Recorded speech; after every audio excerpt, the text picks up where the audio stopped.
Thanks for joining my 6-step guide to building the ultimate Hot Wheels racetrack. Step 1, bring out your gear. Don't just get a couple of pieces of random track, get the whole box out. We're about to get serious with this. Step 2, plan out your track. Now this might seem crazy, but if you're anything like me, you design a wild creation, you forget how many connectors you have, and ultimately you're not able to build the creation that you've worked so hard to design. Step number 3, let's get connecting.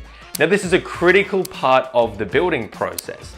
We want to make sure that any crashes that do happen are actually by design and not as a result of poor construction. Now it's time for step number 4, decorate, decorate, decorate. You can take a bit of a hands-off approach to this and let the kids go wild.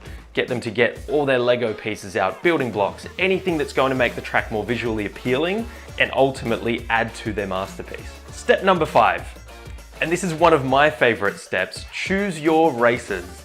Once we've done that, we're actually ready for the final and most important step in the process. Step 6, now this is where the magic happens. Let's race. How you race is entirely up to you.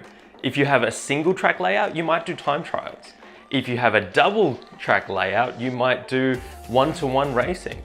Or if you have anything more than that, you can commit to having a no-holds-barred battle royale. And to know if you've succeeded in this process to build an epic Hot Wheels racetrack, you would have been able to carve out around 3 to 4 hours of valuable me time. So by now you will know how to build an amazing Hot Wheels racetrack to rival the best. And for yourself, you've given yourself time back in your day to be able to focus on your own passions. This is Sean Nisizaka Smith.